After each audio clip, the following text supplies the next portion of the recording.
A paz do Senhor, meus queridos seminaristas e estudantes da Palavra de Deus, seja muito bem-vindo a mais um resumo de nossas apostilas do Instituto Bíblico Ebenezer IB.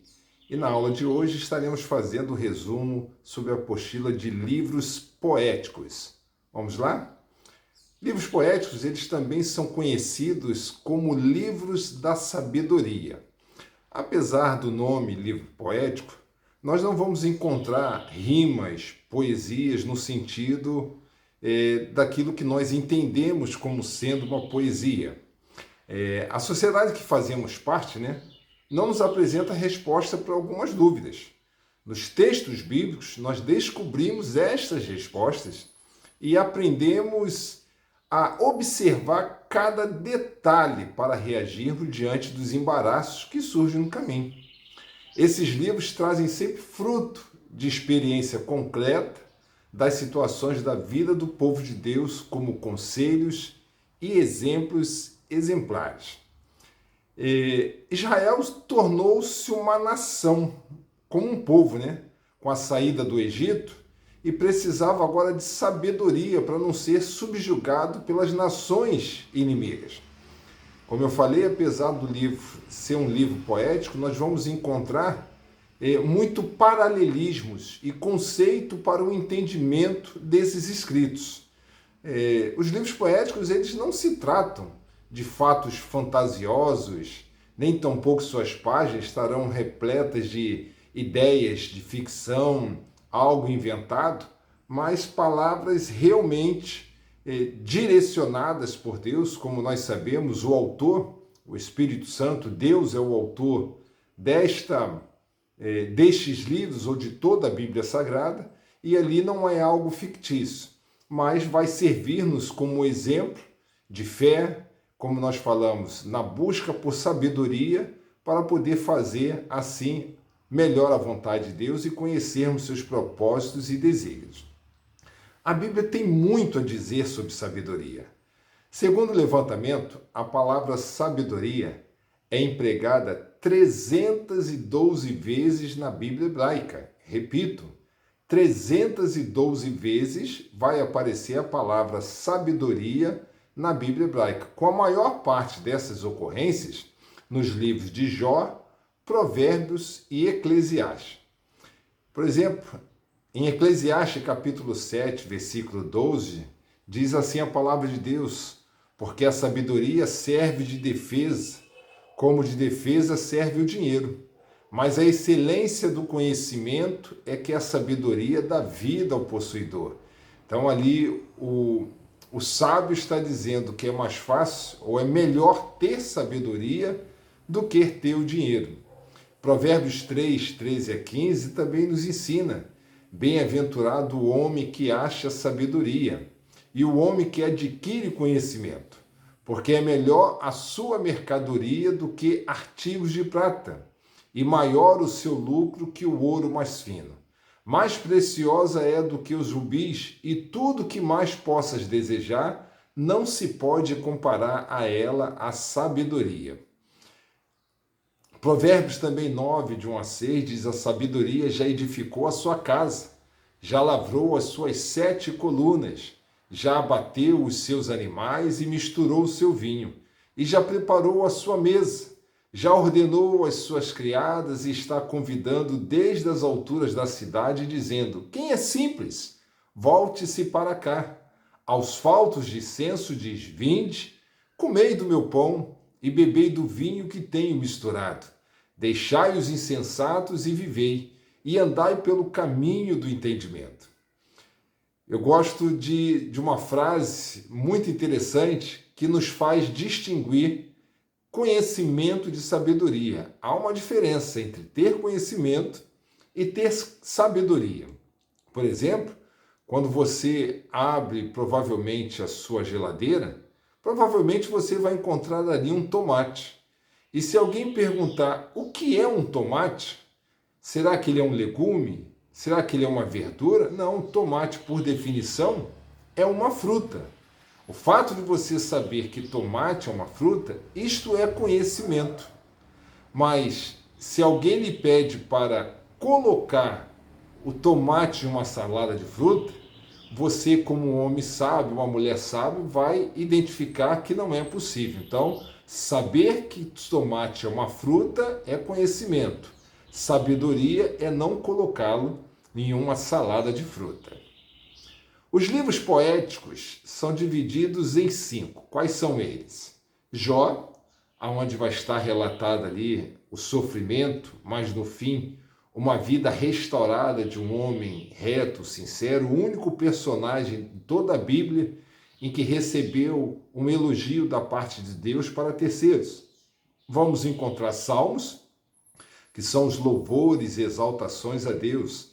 Tanto é que salmo, ele não é dividido em capítulos, mas em números, porque você não divide letras de hinos, de louvores em capítulos, mas números, como um hino da harpa cristã, de todos os livros de louvores, que assim nós podemos dizer. Então é o número 23, número 150, e não capítulos como todos os demais livros são mencionados.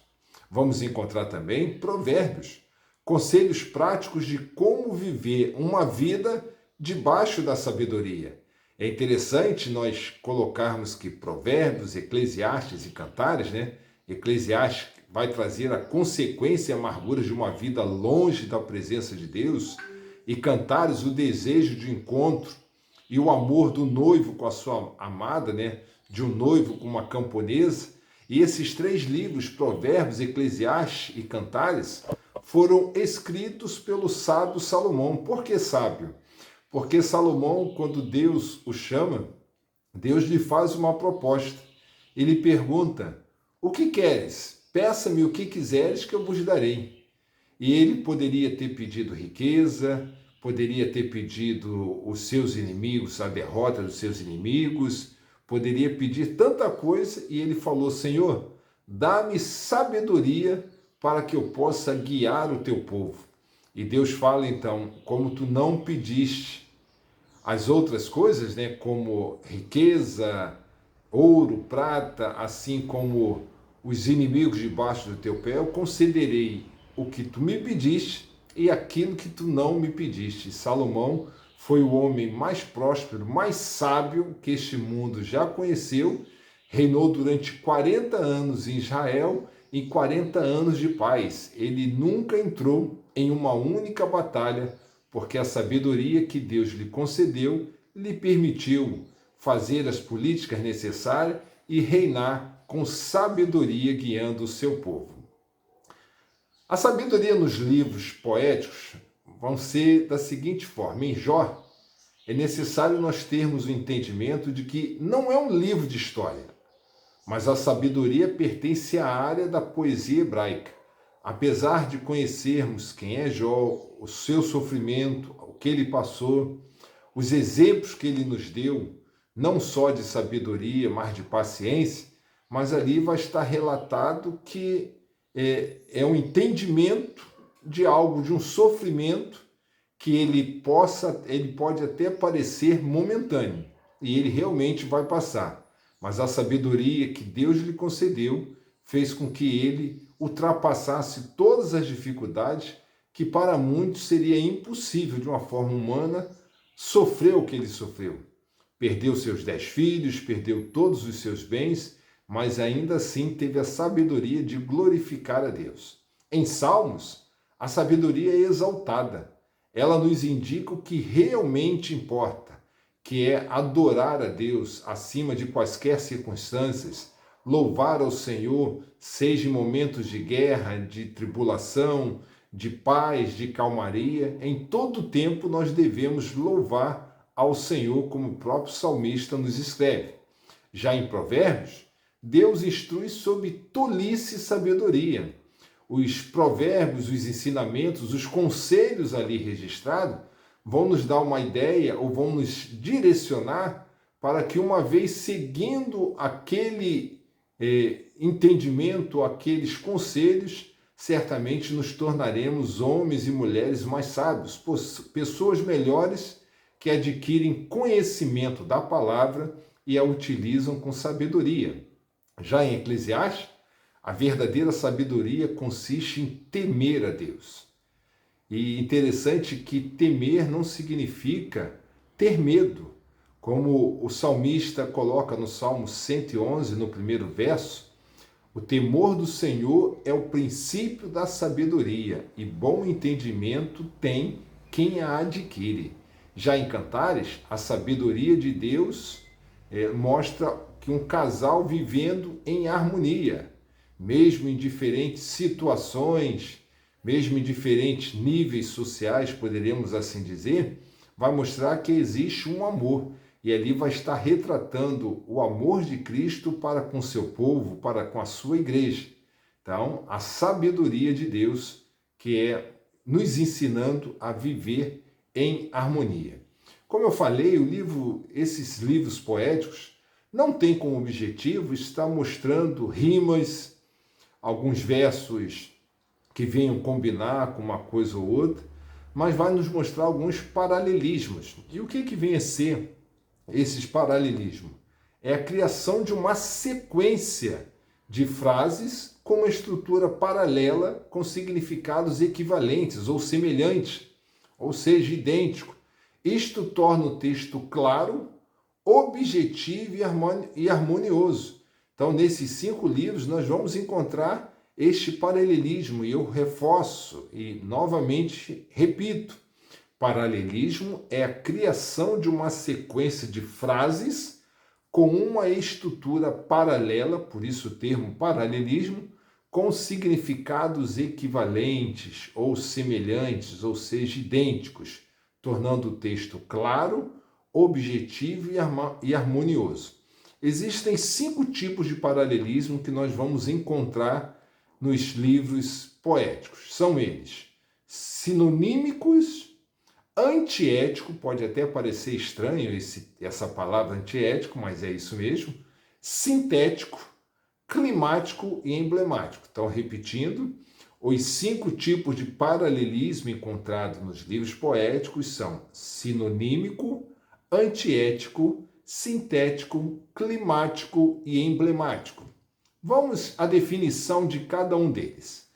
Paralelismo sinonímico é quando a mesma ideia é expressa em outras palavras, na linha ou nas linhas seguintes do verso ou do versículo que você estará lendo. Paralelismo sinonímico é quando a mesma ideia é expressa com outras palavras, na linha ou nas linhas seguintes. Exemplo: Salmo número 1, não é capítulo, Salmo número 1, dos versos 1 ao 3, diz assim: Bem-aventurado o homem que não anda segundo o conselho dos ímpios, nem se detém no caminho dos pecadores, e nem se assenta na roda dos escarnecedores. E no verso seguinte ele já vai explicar: Antes tem o seu prazer na lei do Senhor, e na sua lei medita de dia e de noite, pois será como a árvore plantada junto a ribeiros de águas, a qual dá o seu fruto no seu tempo, as suas folhas não cairão, e tudo quanto fizer prosperará. Então, é uma mesma ideia, dando um significado, um sentido diferente, mas aquele que não se assenta na roda dos escarnecedores, nem se detém no caminho dos pecadores, é aquele que tem o prazer na lei do Senhor, não se mistura com determinadas situações para que não seja acusado ou ali classificado da mesma forma que os vil pecadores assim agem. E ainda diz, né? Pois será como árvore plantada junto a ribeiros de água, aquele que dá sombra, né? E que o seu fruto, que dá o seu fruto no seu tempo, e as suas folhas não cairão, e tudo quanto fizer prosperará. Outros exemplos de paralelismo sinonímico, para que você possa pesquisar, está descrito no Salmo 103, verso 10, e no livro de Isaías, capítulo 53, do versículo 1 ao 5º versículo, para que você possa então fazer a sua pesquisa. E o segundo paralelismo é o paralelismo antiético, quando há oposição numa mesma frase, havendo duas palavras ou pensamentos de sentido oposto. Por isso que é o termo anti, contrário. Então, quando há oposição numa mesma frase, havendo duas palavras ou pensamentos em sentidos opostos. Salmo de número 1, no verso 6, diz assim: porque o Senhor conhece o caminho dos justos, porém o caminho dos ímpios perecerá. Está falando em caminho de justo, em contrapartida com o caminho do ímpio. O caminho do justo o Senhor conhece. O caminho dos ímpios, do ímpio ou dos ímpios, este perecerá. Outro exemplo de paralelismo antiético para a sua pesquisa, Provérbios capítulo 10, verso 1, assim como Provérbios 9, capítulo 9, verso 8, para que você possa fazer esta comparação. O terceiro é o paralelismo sintético, quando há variantes, sendo que numa delas as duas primeiras linhas são sinonímicas e a terceira é suplementar. Repetindo, paralelismo sintético quando há variantes, sendo que numa delas as duas linhas são sinonímicas e a terceira é suplementar. Mais uma vez, Salmo de número 1, no verso 3, diz assim: pois será como árvore plantada junto a ribeiros de água, o qual dá o seu fruto no seu tempo, as suas folhas não cairão, e tudo quanto fizer prosperará. Outros exemplos, Salmo de número 19, verso 1, Salmo de número 8 ao verso 11, Isaías capítulo 14, do verso 4 ao 9, e Oséias capítulo 14, versículos 6 e 7, exemplo de paralelismo sintético. O quarto que nós falamos, paralelismo climático, quando a ideia da primeira linha constrói o clímax para o versículo seguinte. Repetindo, quando a ideia da primeira linha constrói o clímax para o versículo seguinte, prepara para que dê aquela ênfase. Salmo de número 8, dos versos 3 e 4, nos diz assim: quando vejo os teus céus, obra de teus dedos, a lua e as estrelas que preparaste, que é o homem mortal para que te lembres dele? E o filho do homem para que visite?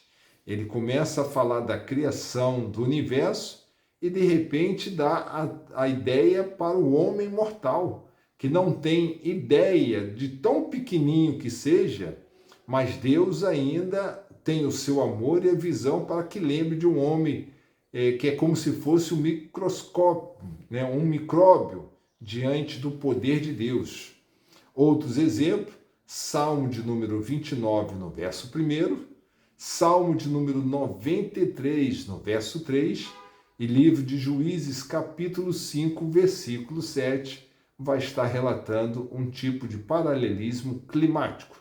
E por último, o paralelismo emblemático, quando uma unidade traduz figurativamente o significado literal de outra, ou seja, a primeira linha contém uma figura de linguagem e a outra apresenta a mesma ideia de forma literal.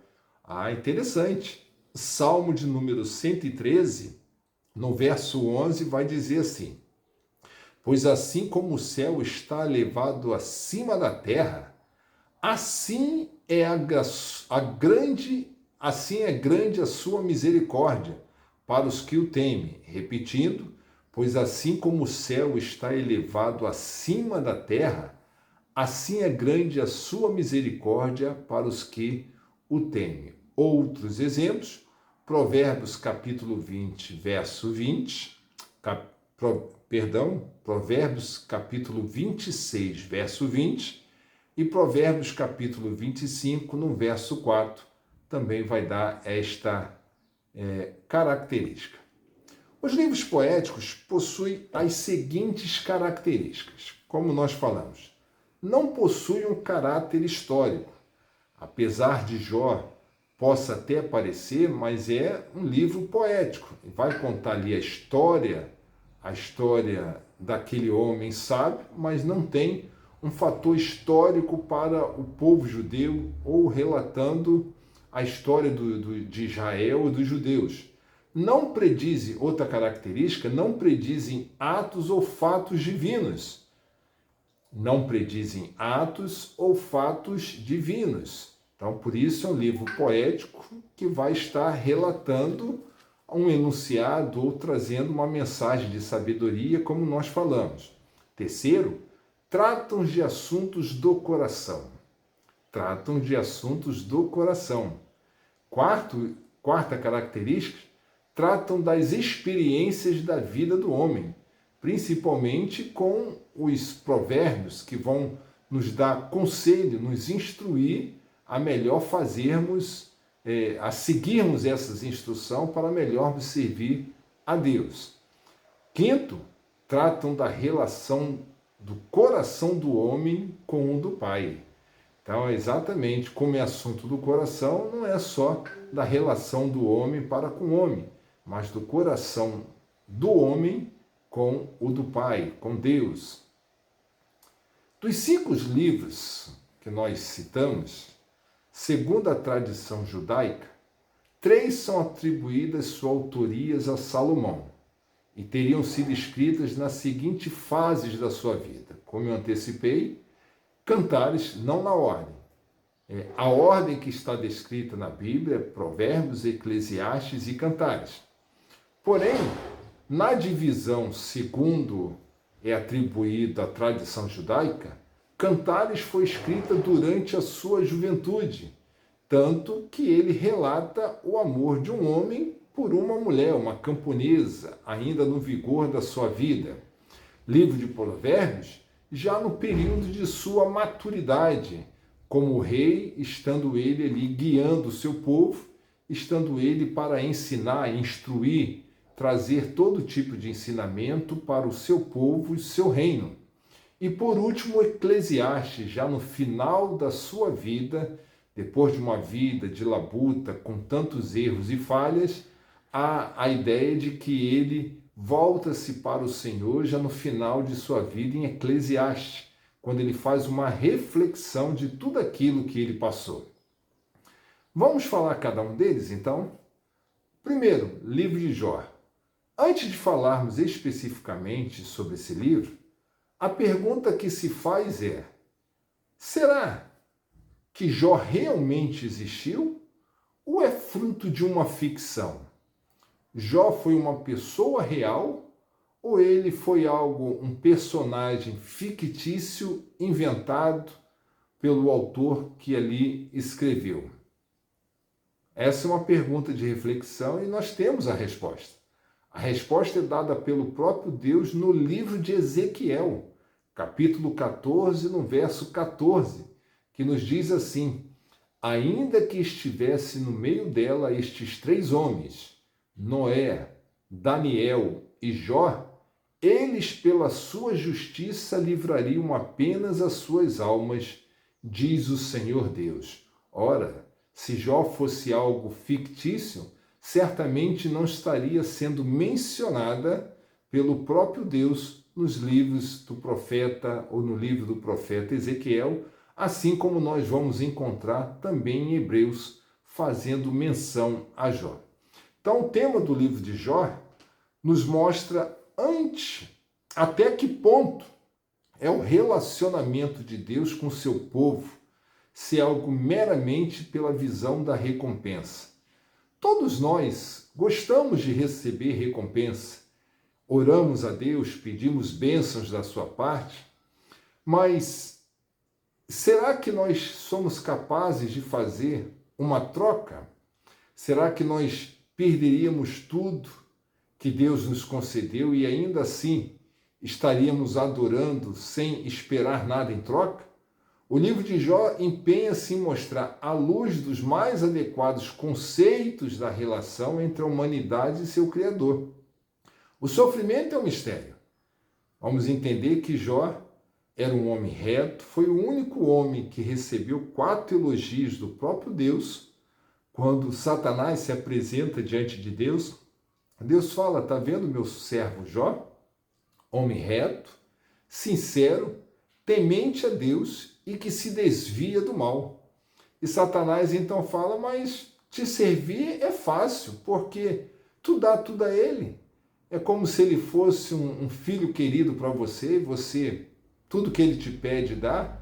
E Deus, como conhecia o coração daquele homem, fala, olha, pode tocar no que você quiser, menos na sua alma, porque a alma pertence ao Senhor. Ele conhecia o coração de Jó. Então, como o sofrimento é um mistério, Deus permitiu que Jó passasse por todas aquelas dificuldades, porque conhecia que não negaria.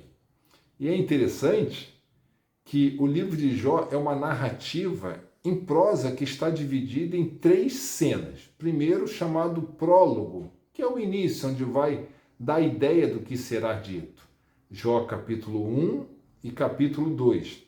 Depois é o diálogo, que é toda a ênfase onde seus amigos, com a sua esposa, que vai de Jó capítulo 3 até Jó capítulo 42, no verso 6. E por fim um epílogo, que é a ideia, o fechamento, o encerramento, como se fosse o resumo de tudo aquilo que se fechou, que vai de Jó capítulo 42, versículo 7 ao fim. Há uma curiosidade, algo muito interessante que me chama a atenção. Estamos falando do amor, estamos falando de coração. Em determinado momento desse sofrimento de Jó, a sua esposa fala assim, Jó, a qual vivia fora da sua casa, já não dormia no convívio da sua esposa, havia perdido 10 filhos, havia perdido seus bens, estava em um momento deplorável. E aquela mulher então vira-se para ele e diz assim, amaldiçoa ao teu Deus e morre. Para muitos, a gente escuta alguns pregadores falando, é uma louca, como o próprio Jó fala, como uma louca fala, mas aquela mulher estava demonstrando ali um amor. Mas como assim? Ela já não aguentava ver o sofrimento do seu marido. Ela preferia ver a morte do seu marido a continuar vendo o sofrimento que ele estava passando daquela maneira. Então ele pede para ele morrer para dar fim àquele sofrimento. E Jó então pacientemente fala, como uma louca fala, se nós podemos receber o bem da parte de Deus, por que não iríamos receber aquilo que possa nos causar algum tipo de mal? Para fins de estudo, o livro de Jó pode ser dividido em 5 partes. Primeiro, como falamos, Jó capítulo 1 e capítulo 2 vai estar relatando sobre o ataque de Satanás contra Jó. Após a audiência com o Criador, Satanás tem agora a liberdade de tocar nos bens de Jó, em tudo que ele possuía. Então ele tira a vida dos seus filhos, tira a sua riqueza. Então essa é a primeira parte. Já do capítulo 3 até o 31 é a controvérsia de Jó com seus amigos, que foram lá visitá-lo para tentar entender do que se passava. E como eles não sabiam o que estava acontecendo, eles estavam constantemente acusando a Jó e principalmente tentando justificar ou encontrar uma maneira, olha Jó, certamente você deve ter pecado, certamente você deve ter cometido alguma falha para que isso sobreviesse sobre a sua vida. Então os 3 amigos que lá estavam. Do capítulo 32 ao 37, vem a resposta de Eliú, o 4º amigo que surge, para entrar naquele diálogo, naquela conversa de Jó com seus amigos. Já do 38 ao 41 foi a vez agora do Senhor falar a Jó, para que ele pudesse entender do porquê que estava passando tudo aquilo, mesmo ele sendo obediente, ele não queria estar passando por aquela situação. Mas a sua fé e esperança no Senhor de que dias melhores viriam, faziam ele permanecer fiel, mesmo em meio à adversidade. E por fim, Jó no capítulo 42 relata que Jó passa no teste e é abençoado. Ele teve outros 10 filhos e toda a sua riqueza material, de gado, de animais, de tudo, foi-lhe restituído em dobro. Ele não só ficou mais rico do que ele já era. A tradição judaica diz que Jó era um homem mas tão abençoado, que ao passar pela cidade, as pessoas se curvavam para fazer reverência a Jó, tamanha a sua posição diante de Deus e como as pessoas reconheciam o quanto que ele era abençoado pelo seu Deus. Então, a mensagem do livro, se nós formos fazer uma reflexão, a respeito de Jó, percebemos que esse livro nos ensina como vencer no sofrimento e morrermos para nós mesmos, atingindo assim um nível superior de relacionamento e dependência de Deus. Queridos, todos nós vamos passar dificuldade. O próprio Senhor nos ensina na sua palavra, dizendo: no mundo tereis aflição. Não temas, eu venci e vós também vencereis. Só que nós somos muitas das vezes impacientes, nós não sabemos esperar no tempo de Deus. Como eu falei, ninguém quer passar por dificuldade, mas sabendo que Deus está no controle de nossa vida, a Bíblia fala que o choro pode durar uma noite, e a noite foi feita para dormir. Enquanto você dorme, Deus está agindo. E a Bíblia complementa: mas a alegria vem pela manhã. Quando você acorda, você agora tem a oportunidade de passar o dia todo debaixo da alegria, da parte da bênção de Deus.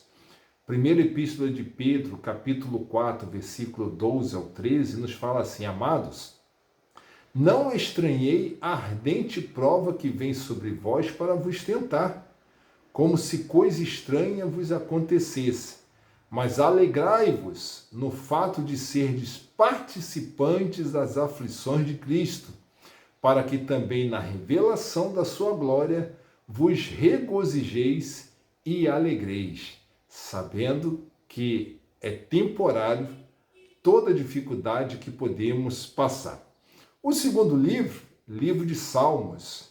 Salmos que significa louvores ou exaltação a Deus. Essa palavra vem do grego. É como se fosse música, louvor. Os pais da igreja o chamavam de saltério, é outro nome utilizado, que era um antigo instrumento musical de cordas.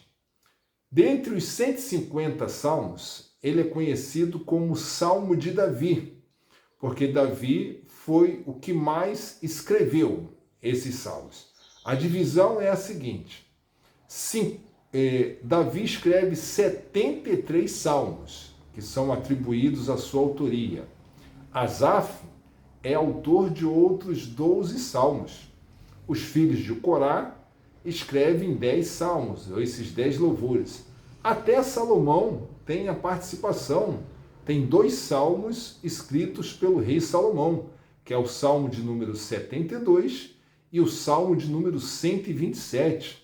Etã, autor de um único salmo, Salmo de número 89. Você sabia que Moisés, o grande Moisés, também é autor de um salmo? Está lá o Salmo de número 90, é de autoria de Moisés, o legislador, aquele que tirou o povo, que Deus usou para tirar o povo do cativeiro egípcio. E existem também outros desconhecidos, autores de outros 50 salmos de pessoas desconhecidas ou que não foram atribuídas às suas autorias. O livro de Salmo foi escrito em um período de aproximadamente 1000 anos. Vocês observaram que foram diversos autores, que abrangem desde Moisés, passando pelo cativeiro na Babilônia até a volta do cativeiro.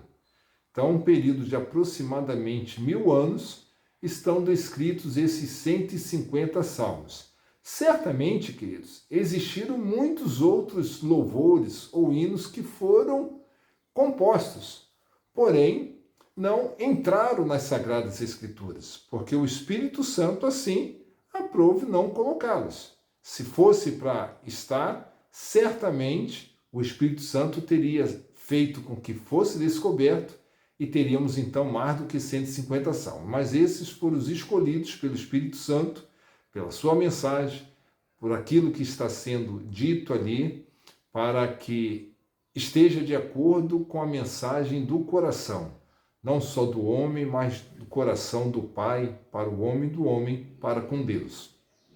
Então, o tema do livro dos Salmos vai demonstrar que Salmos é uma espécie de inário nacional de Israel. Assim como nós temos a harpa cristã, o cantor cristão, todos os outros tipos de inários, então o livro de Salmos é uma espécie de inário para serem cantados em louvor e adoração ao Deus, que fazem mensagem de engrandecimento e louvor ao Senhor, exalta os seus atributos, seu nome, sua palavra e sua bondade.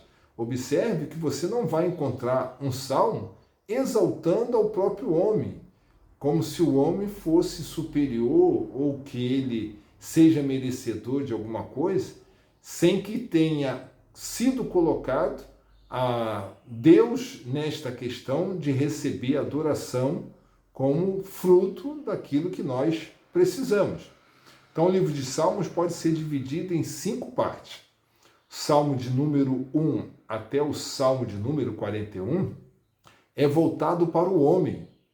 Todos esses louvores voltados para a questão da bênção, queda e restauração do homem. Já o Salmo de número 42 até o 72, a sua mensagem é voltada para Israel, aonde vai demonstrar a ruína do povo, mostrando a presença de um Redentor e uma mensagem de redenção. Já o Salmo de número 73 ao 89 é uma mensagem voltada para o santuário, a ruína e restauração. O Salmo de número 90 ao 106 tem como mensagem a terra e a bênção da parte de Deus. E do número 107 ao 150 vai fazer menção à palavra de Deus. Então essas são as 5 divisões do livro de Salmos. Existem alguns salmos que têm alguns nomes específicos, pois eram cantados em momento específico. Por exemplo, salmos de romagem. Romagem vai nos lembrar aquela ideia de romaria, de peregrinação. Então, os cânticos de romagem eram salmos em que eram entoados pelos peregrinos ao caminharem para o templo de Jerusalém ou para as festas religiosas. Era uma espécie de inário para os viajantes saudosos dos pátios do templo e fazem parte desse grupo os salmos 120 até o 134, num total de 15 salmos. Ou seja, esses salmos eram cantados, eram chamados de salmos da peregrinação ou cânticos das subidas ou cânticos de degraus, que eram cantados pelos peregrinos que caminhavam a caminho do templo de Jerusalém. Então, do Salmo 120 até o 134, esses 15 salmos são chamados de salmos da peregrinação, ou cânticos das subidas, ou cânticos dos degraus.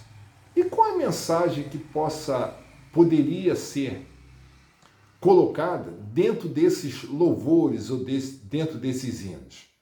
Salmo nos ensina a sermos adoradores. Nós somos adorador por excelência. O ser humano, ele é um ser que procura adorar alguma coisa ou alguém. Nós, como servos de Deus, procuramos adorar a Deus, mas nós vamos ver em determinadas religiões, determinados tipos de povos, que vão adorar, por exemplo, nós ouvimos histórias do povo indígena que tem a tendência de adorar ao sol, à lua, às estrelas. Nós vamos ver, por exemplo, o povo da Índia, da nação da Índia, que adoram animais, adoram objetos. Então, são tipos de adoradores, porque o ser humano é um ser que precisa adorar, venerar alguém ou alguma coisa. Então, os salmos nos ensinam a sermos adoradores de Deus, segundo o coração do próprio Deus. Adoração essa que se manifesta em nós através das virtudes divinas. Então, quando nós estamos fazendo uma leitura ou entoando louvores, o nosso coração deve estar voltado para adorar a Deus e não aos homens, não fazendo menção àquilo que o homem pode fazer, a sua força, a sua sabedoria, nada disso, porque tudo isso é vão. O terceiro livro, Provérbios. A palavra Provérbios tem como significado em lugar de. Repito, a palavra Provérbios, que são uma espécie de orientação, uma espécie de orientação, né, como nós falamos, tem como significado em lugar de. Um provérbio é um dito breve em lugar de muitas palavras. Assim, provérbio significa em lugar de. Provérbios é chamado de máximas, que refletem aquilo que o homem experimenta no cotidiano da sua existência. Ou seja, tudo aquilo que Salomão quis ensinar, quis trazer ali uma espécie de conselho, é para que nós venhamos a experimentar o cotidiano de nossa existência e entender do porquê que nós estamos aqui. Então, a autoria está dividida em 3 nomes: Salomão, próprio livro de Reis, primeiro livro de Reis, capítulo 4, versículo 32, lá está escrito, você procure novamente, pesquise, primeiro livro de Reis, capítulo 4, 32, vai dizer que Salomão proferiu 3.000 provérbios e 1.005 cânticos. Outro autor, Agur, autor do capítulo 30 de Provérbios. E por último, Lemuel, autor do capítulo 31, que é lindíssimo. Vai estar falando do conselho para uma mulher, de uma mãe para uma mulher. Então é importante.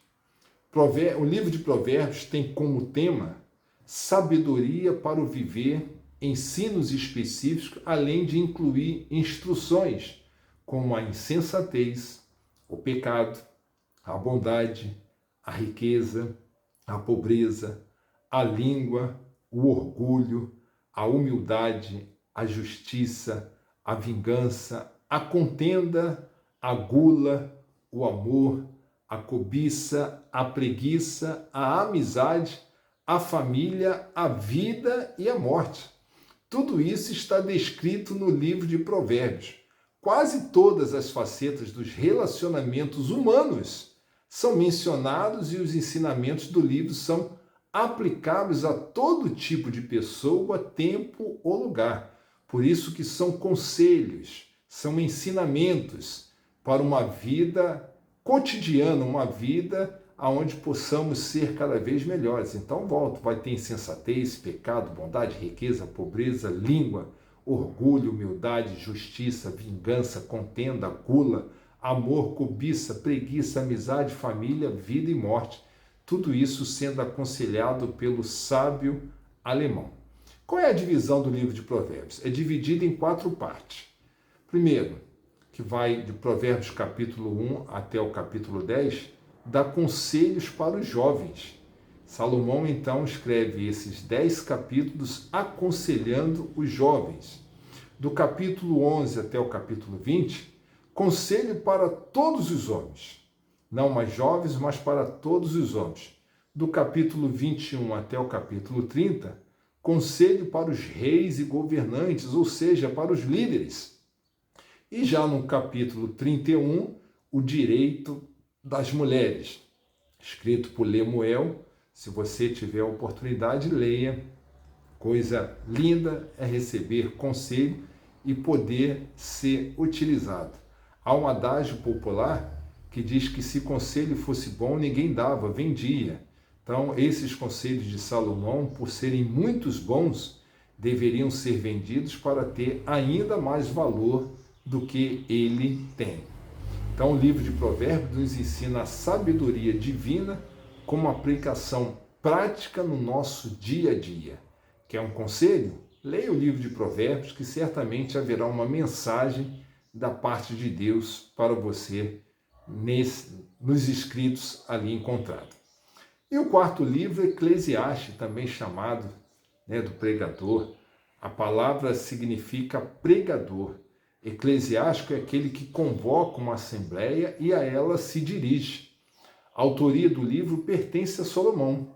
Em Eclesiastes capítulo 1, no primeiro versículo, fala o autor se identifica como filho de Davi, rei de Jerusalém. Então Salomão está ali se autodenominando como o autor deste livro.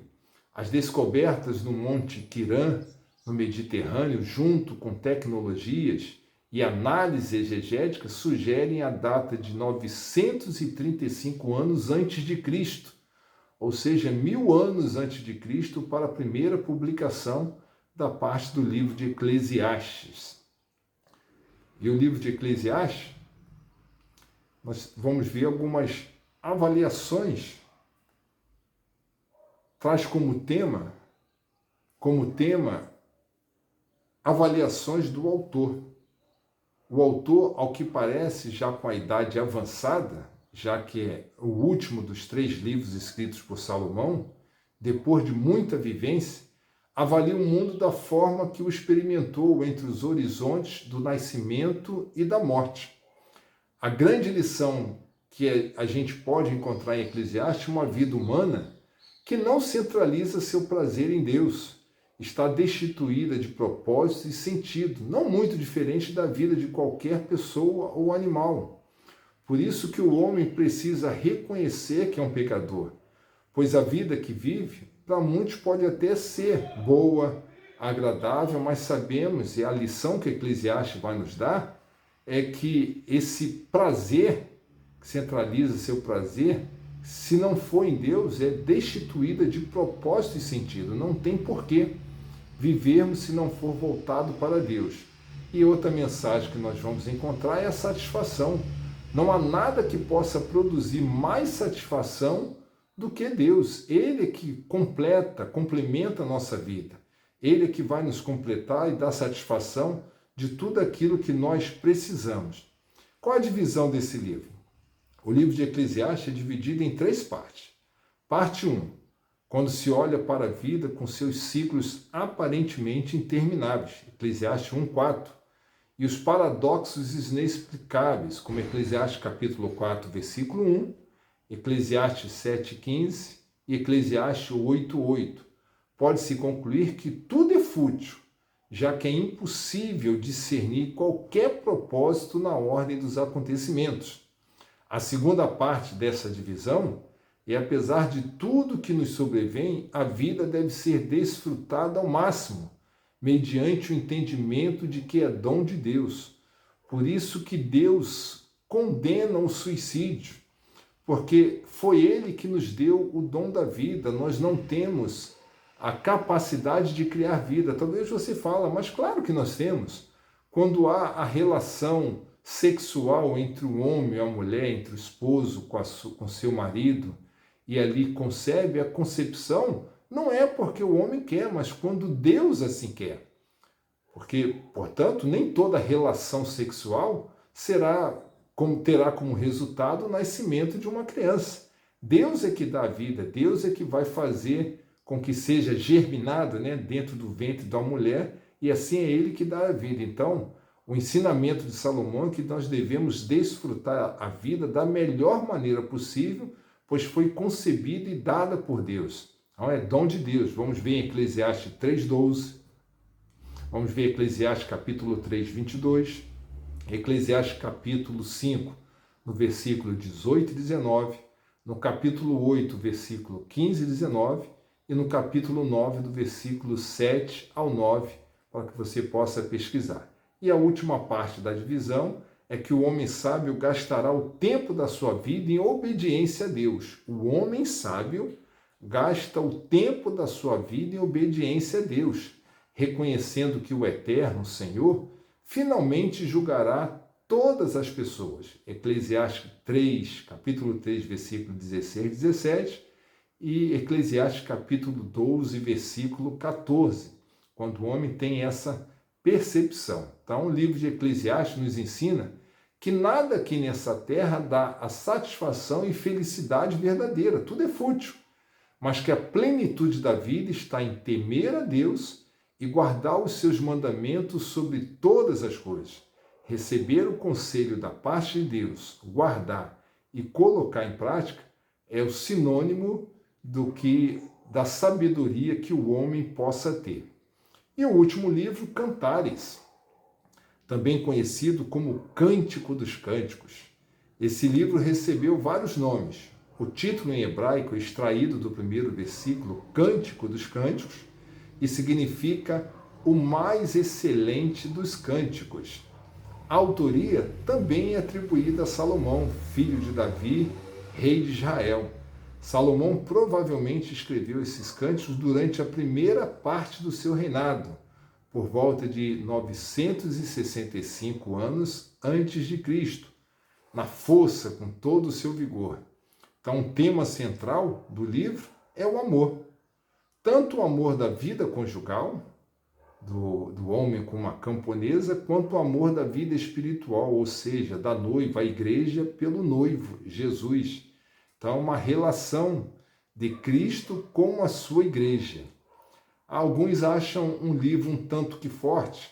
Por exemplo, você nunca iria, em um culto infantil, fazer uma pregação do livro de Cantares, onde você vai encontrar termos como debaixo da sua língua, a mel, como é que um tipo de mensagem forte, dependendo para onde você, para o grupo que você irá ministrar. Mas a divisão de Cantares nos diz o seguinte, é dividida em 3 partes. Primeiro, Cantares capítulo 1, do primeiro verso até o capítulo 2, versículo 7. Vai falar da comunhão espiritual entre a noiva e o noivo celestial, sempre fazendo menção de Cristo com a igreja. Já a segunda parte desse livro vai do Cantares capítulo 2, versículo 8, até o capítulo 3, versículo 5, onde fala a noiva perde seu companheiro e o busca, assim como o mundo perdeu a Cristo, teve a sua comunhão tirada, agora sendo necessário restabelecer somente através de Cristo.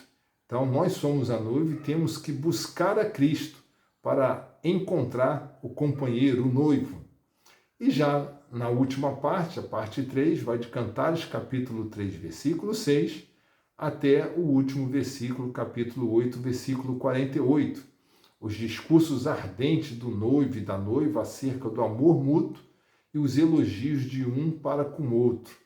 Assim como Deus nos ama, nós precisamos amar a Deus através do seu Filho Jesus. O livro de Cantares tem a seguinte mensagem, o Cântico dos Cânticos. Nos ensina de maneira simbólica como é o amor e a intimidade da nossa comunhão com Cristo. Tudo isso é pura poesia, poesia divina, obviamente, nos deixando extasiados com tanto amor e cuidado da parte de Deus. Nós não merecíamos esse amor de Deus. A ponto de João, no capítulo 3, versículo 16, ele fala, porque Deus amou a este mundo. Eu gosto muito dessa parte, porque o evangelista João, o autor, ele não conseguiu encontrar um adjetivo que pudesse exprimir o tamanho desse amor. Então ele escreve, porque Deus amou este mundo de tal maneira. Que maneira é essa? Qual é o tamanho?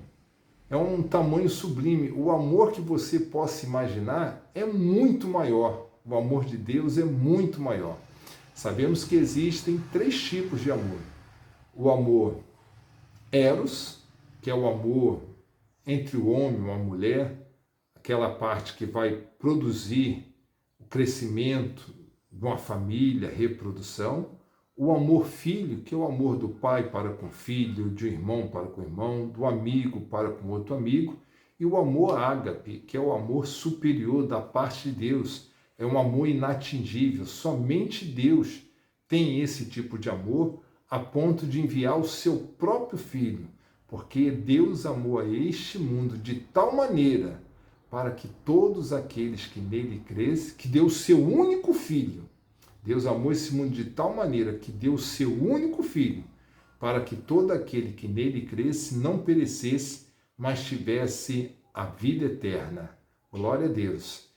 E para a conclusão, nós deixamos então essa mensagem dos 5 livros poéticos, que é pura poesia voltada para mensagens do coração, aonde vai nos ensinar a termos uma relação um relacionamento maior com Deus, mas sempre trazendo em pauta que como é que nós podemos amar a Deus e dizer que nós não amamos o nosso próximo, nosso irmão. Então nós estamos nesse mundo para amar ao próximo. É uma espécie de treinamento. Se eu consigo amar o meu inimigo, eu vou amar a Deus acima de quaisquer circunstância, mesmo não esperando nada em troca. Como nós falamos do livro de Jó, ele amava a Deus sem querer nada em troca. Como nós falamos nos Salmos, a exaltação, glorificar a Deus acima de todas as coisas, exaltando a Deus, louvando o seu nome e não buscando glória para si próprio, não buscando qualquer tipo de situação que venha engrandecer. Apesar de não ter falado, mas me veio à memória, Davi era um homem segundo o coração de Deus, como é colocado, mas era um homem repleto de falhas.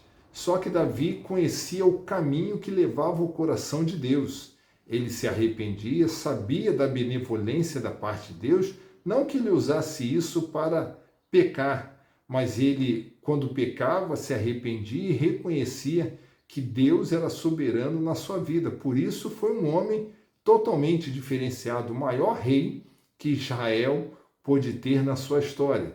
E nós vemos então Salomão, seu filho, o homem mais sábio que esse mundo já conheceu. Alguém pode dizer, no nosso período contemporâneo, Albert Einstein foi o homem mais inteligente. Não foi, não. Se a Bíblia relata que nunca houve homem mais sábio, nem haveria, então não tem homem algum que possa chegar próximo da sabedoria de Salomão. O homem mais sábio, que apesar de toda a sabedoria, cometeu falhas, cometeu erros, mas soube reconhecer antes da sua morte e voltou-se para o Senhor. Então, que esta mensagem do amor de Deus, que essa mensagem dos conselhos aqui descritos nesses livros poéticos, possamos colocar sempre em prática e saber que Deus do alto da sua glória está olhando para nós, para sermos instrumentos usados por Ele, para que no momento oportuno possamos cada vez mais proclamarmos a sua palavra.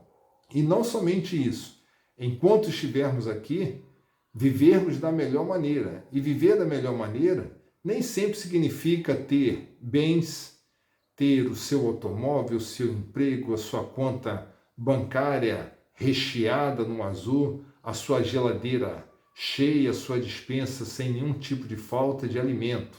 Mas viver da melhor maneira é reconhecer que cada dia que estamos aqui é um dom de Deus.